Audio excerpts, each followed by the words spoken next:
नमस्कार बच्चों, आओ पढ़ें यूट्यूब चैनल में आप सभी का स्वागत है। जैसा कि आप लोगों को पता है, हमने कक्षा 9 के आधार पर, जी हाँ, कक्षा 9 के आधार पर संधि पढ़ना प्रारंभ किया था। हमने प्रारंभ किया था कक्षा 9 के आधार पर, लेकिन ये सिर्फ कक्षा 9 में नहीं, इससे बाहर भी, इससे पहले भी आप लोगों ने पढ़ा होगा, जाना होगा। इसी संदर्भ में हमने संधि की जो पिछली क्लासें बनाई हैं, उनमें आपने संधि के बारे में जाना और संधियों के भेद के साथ साथ स्वर संधि के दो भाग, दो रूप, दीर्घ संधि और गुण संधि के बारे में भी जाना। हम जैसा कि आपको पता है, हम संधि में सिर्फ संधि नहीं पढ़ रहे, सिर्फ संधि की परिभाषा नहीं पढ़ रहे हैं, बल्कि उसके सूत्र की विवेचना के साथ साथ संधि पढ़ रहे हैं। और जैसा कि हम जानते हैं, सूत्र समझने के लिए हमें प्रत्याहारों की आवश्यकता होगी।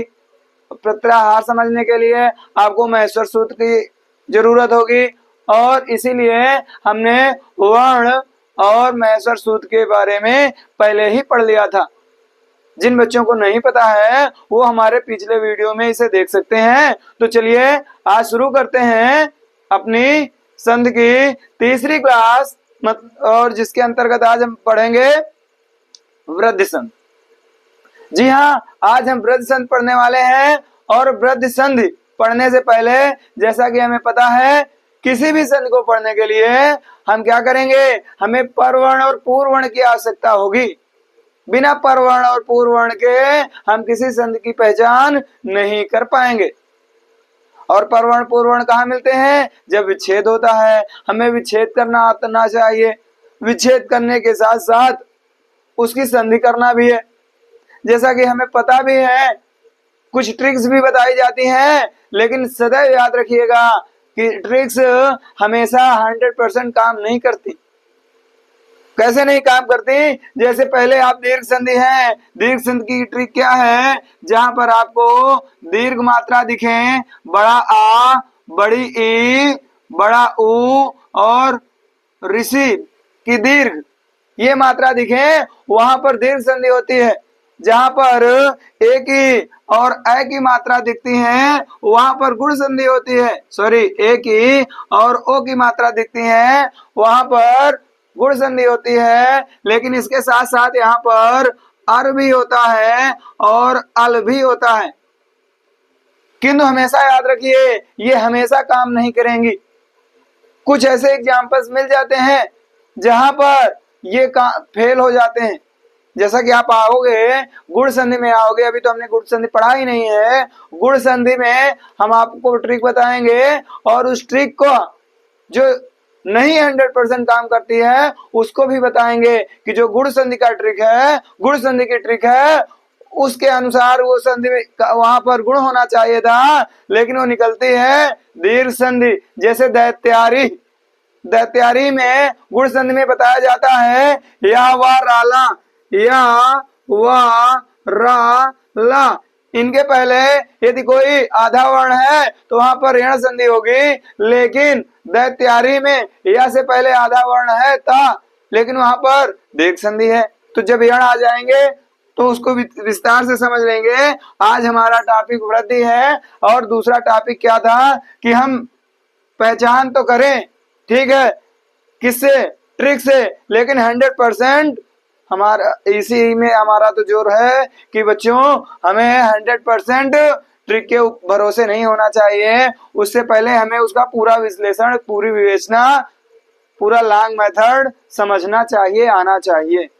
चलिए तो आज शुरू कर रहे हैं वृद्धि संधि। वृद्धि संधि में क्या है? वृद्धि संधि का सूत्र कहता है वृद्धि रेच। क्या कहता है? वृद्धि रेच। इसका मतलब क्या होता है?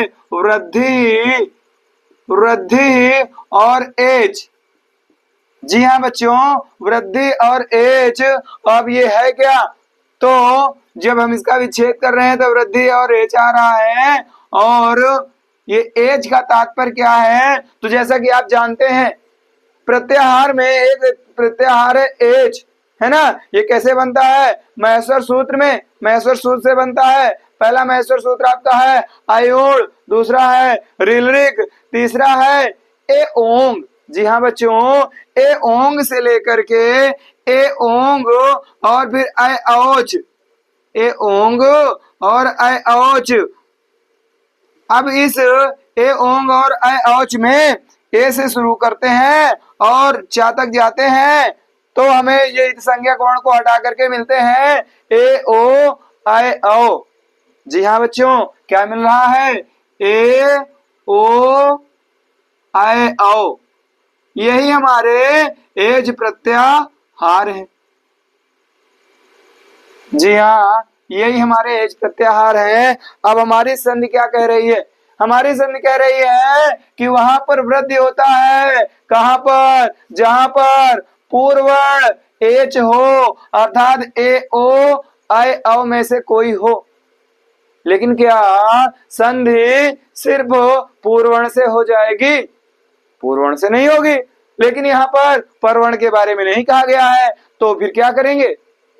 तो जैसा कि हम बार बार जानते हैं, बार बार कहते हैं कि सूत्र अधिक से अधिक बातों को कम से कम शब्दों में कहना चाहता है, और यदि यहाँ पर कोई चीज पहले से कही गई है, बार बार ये उसको दोहराता नहीं, रिपीट नहीं करता। तो इसने परवर्ण को नहीं बताया, क्यों? क्योंकि ये परवर्ण अभी ऊपर वाला ही चाहता है। जो पहले इससे बताया गया था, कह रहा उसी को लेकर के चलिए। तो जो पहले परवर्ण था, तो हमने पहले इस दीर्घ संधि में पढ़ा था अका सवर्ण दीर्घा, जहां पर परवर्ण और पूर्ववर्ण दोनों अक थे, लेकिन सिर्फ अक नहीं थे, समान थे। इसके बाद दूसरा हमने पढ़ा था गुण संधि, जिसमें आत गुणा कहा था। इसने क्या कह दिया? आत। जहां पर परवर्ण आत हो, वहां पर गुण संधि हो जाती है। आत मतलब ह्रस्व आ या दीर्घ आ। लेकिन अब ये सिर्फ किसकी बात करी? इसने बात करी सिर्फ परवर्ण की। तो क्या सिर्फ परवर्ण से पता चल जाएगा? नहीं पता चलेगा। फिर पूर्ववर्ण लाएंगे। कहां से लाएंगे? जो ऊपर से ले लिया गया था।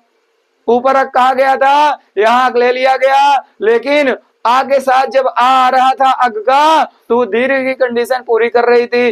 तो इसलिए जो बिना कहे ऊपर से ले लिया गया, तो जो बिना कहे नहीं लेना चाहिए उसको छोड़ भी दिया जाएगा। तो हमने वो आ छोड़ दिया था, तो हमें क्या मिला था?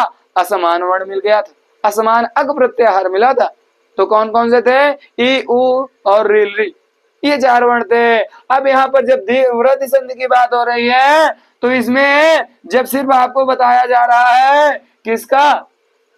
इसमें बताया जा रहा है पूर्ववर्ण का, परवर्ण का नहीं कह रहा है। तो जैसे पीछे पूर्ववर्ण नहीं बताया गया था, सिर्फ परवर्ण बताया गया था। पूर्ववर्ण हमने दीर्घ संधि से ले लिया था। अब यहाँ पर परवर्ण बदल रहा है, तो हम परवर्ण तो बता दिया गया, सॉरी परवर्ण नहीं बता रहा है, पूर्ववर्ण बता रहा है। पूर्ववर्ण बदलना है तो पूर्ववर्ण तो कह दिया एच, लेकिन परवर्ण नहीं कह रहा है, तो परवर्ण हम ऊपर से ले लेंगे। और जब परवर्ण ऊपर से ले रहे हैं, तो हमें परवर्ण क्या मिल रहा है? हमें परवर्ण वही आत मिल रहा है, आद, है ना। तो ये आत मिल रहा है, तो आत में क्या आया? ह्रस्व या दीर्घ आ आया। जब ह्रस्व और दीर्घ आ के पश्चात पूर्ववर्ण में, इसको हमने यहां से ले लिया और इसने तो कह दिया कि पूर्ववर्ण में ए ओ ऐ औ होना चाहिए। तो जब हमने देखा ह्रस्व या दीर्घ आ के पश्चात ए ओ ऐ औ था, तो वहां पर वृद्धि संधि हो गई है।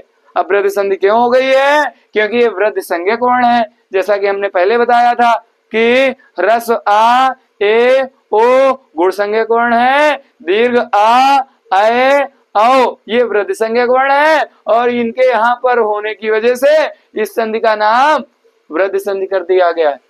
ठीक है। जैसा स्वभाव, हमारा नाम तो कुछ और होता है, लेकिन जैसा हमारा स्वभाव होता है, जैसा व्यवहार होता है, लोग हमें वैसा निक नेम दे देते हैं। इसी प्रकार इनके स्वभाव के कारण, इनके रूप के कारण, इनके व्यवहार के कारण इन संधियों का नाम हो गया है। वहां पर गुण संज्ञक वर्ण आ रहे थे तो उसका गुण संधि नाम था, यहाँ पर वृद्धि संज्ञक वर्ण आ रहे हैं तो ये वृद्धि संधि हो गई।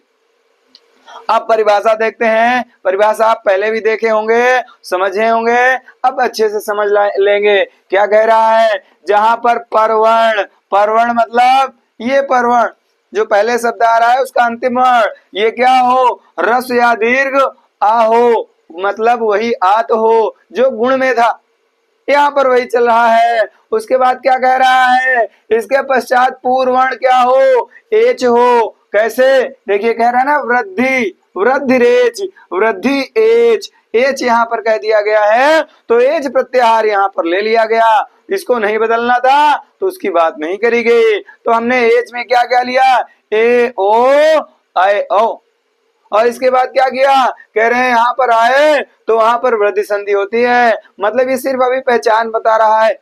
जब आप वृद्धि संधि को परवर्ण और पूर्वर्ण के आधार पर पहचानोगे तब उसकी इसने पहचान बता डाली।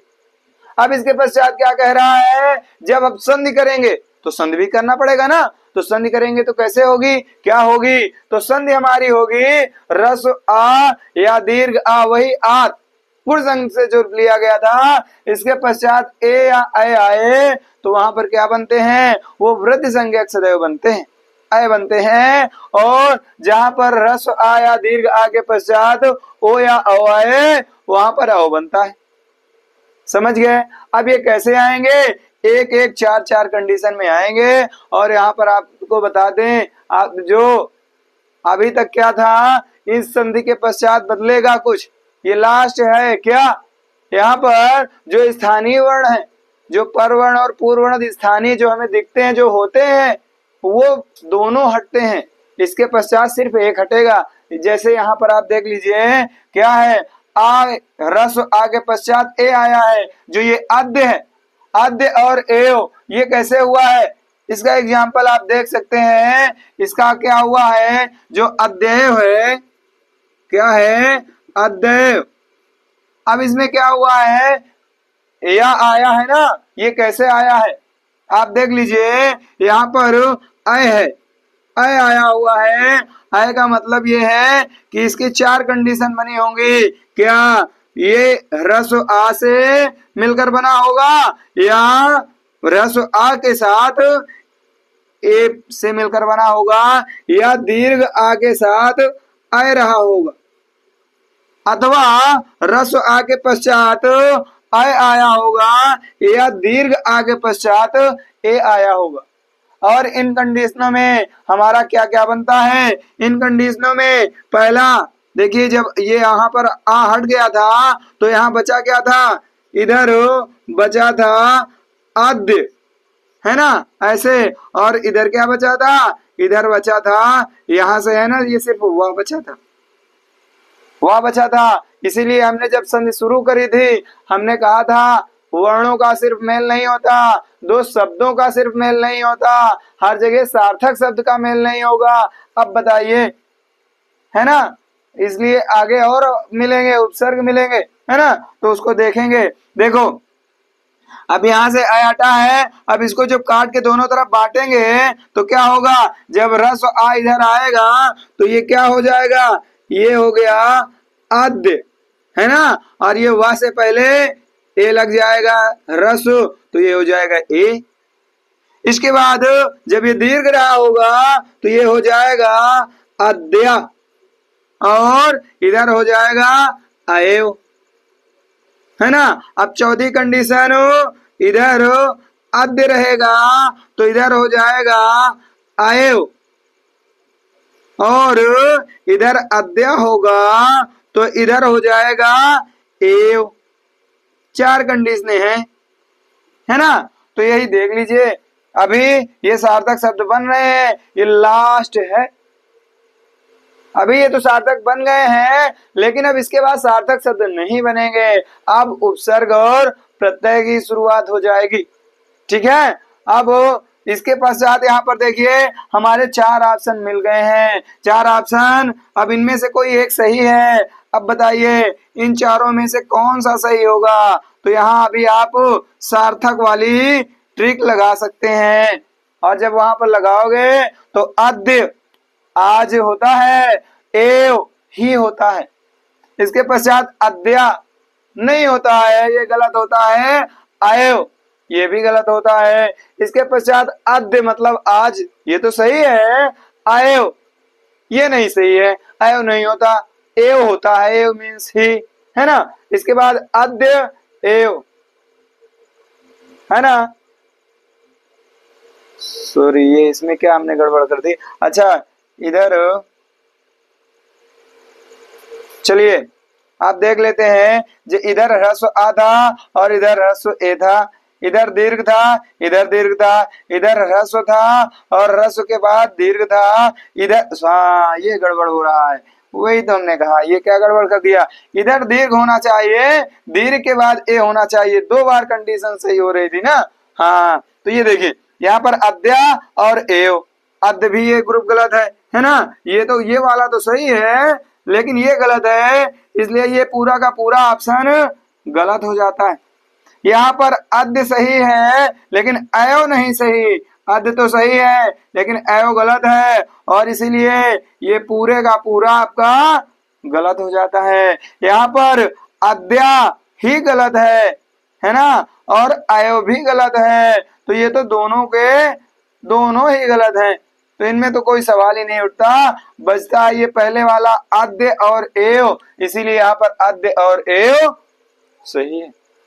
इसी प्रकार से बच्चों महाधन ऐश्वर्य का है, इधर यहाँ पर देखिए महेश्वर आया था, आया था, आय की 4 कंडीशन हुई। अब जब हमने एक तरफ जोड़ा तो इधर माँ हुआ, इधर ऐश्वर्य था, तो ऐश्वर्य तो सही था, माँ गलत था, है ना। और इसके पश्चात जब इधर ऐश्वर्य किया गया वो भी गलत था, तो सही क्या था, जब इधर दीर्घ आया और इधर भी दीर्घ आया, महा और ऐश्वर्य, तभी ये ऑप्शन सही हुआ। इसी प्रकार देव ऐश्वर्यम में भी है, कैसे, ये देव है, ये ऐश्वर्यम है ना। अब ये दीर्घ हो जाएगा तो ये देवा हो जाएगा, और यदि इसको अलग करते हैं तो ऐश्वर्यम हो सकता है, ऐश्वर्यम भी गलत है ना। और चलो देख लेते हैं, एक और देखते हैं। हालांकि बच्चे कहते हैं वीडियो सर लंबी हो जाती है, इसलिए हम ज्यादा नहीं करने की कोशिश कर रहे थे, लेकिन हमें खुद नहीं चैन मिलता। देखिए क्या होता है, ये तथायो देखा हमने, तथायो में क्या हुआ, यहाँ पर आय है, अब इधर ये टूटेगा तो क्या होगा, ये हो जाएगा तद, और इधर वाह, क्योंकि अय हटा है। अब इसको दोनों तरफ बांटेंगे तो क्या होगा, तो ये पहला हो जाएगा तथ, है ना, और इधर दूसरा हो जाएगा एव, फिर क्या हो जाएगा, इधर हो जाएगा तथा और इधर अएव। इसके पश्चात क्या होगा, इसके पश्चात हो जाएगा तथ तथा एव, नहीं ये इसके साथ आएगा ना। अब इसके बाद ये तथा के बाद एव। अब आप इसमें देख लीजिए कौन सा सही है, आप खुद डिसाइड करिए, है कि नहीं। अब इसके बाद जैसे जलौघा है, तो जलौघा में ये क्या है, जलौघा में जब हमने आ अलग किया तो इधर बचा जल और इधर बचा घा, है ना। अब इसको अ को जब दोनों तरफ बांटेंगे तो पहली कंडीशन क्या आई, जल, और दूसरी क्या आएगी, ये ओ में बदलेगा ना, तो ओ में बदलेगा तो ये हो जाएगा ओघा। अब दूसरी कंडीशन क्या है, जला अवघा। अब इसके बाद या तो जल अवघा कर लो या जला ओघा कर लो।